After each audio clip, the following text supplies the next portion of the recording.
Hey, good afternoon. This is military law attorney Patrick Korody, Jacksonville, Florida, coming at you with another tip on how to stay out of the brig. Today we're going to talk about controlled calls and controlled text. And what those are is that is after a report has been made to military law enforcement, NCIS, CID, Air Force OSI, Coast Guard Investigative Service, that a member of the military has committed a crime. Normally these are drug cases or sexual assault cases.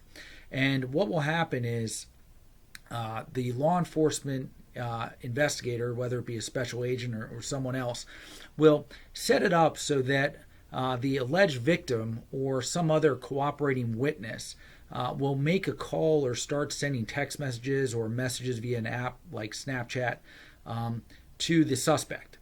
And all of those calls, those messages, they're going to be recorded.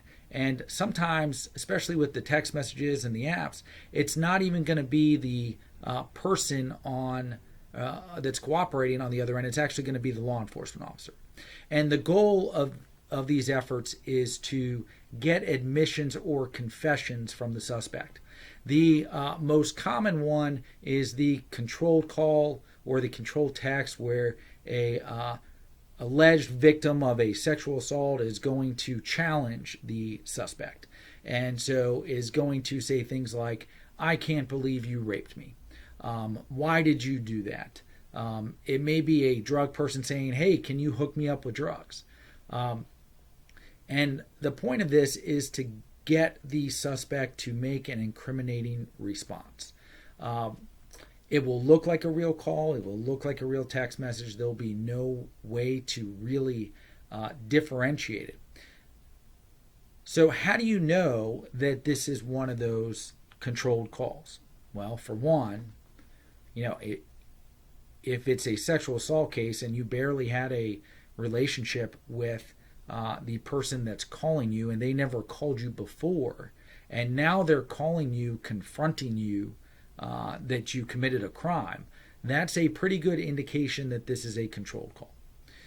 Also, if you had never really exchanged text messages with someone about criminal activity, and now they're texting you all about criminal activity, that's a good indication that this is some type of controlled interaction that's being recorded by law enforcement. They're trying to get you to make an admission, to make a confession, give them something that they can use against you at a court-martial to convict you of a crime. So what do?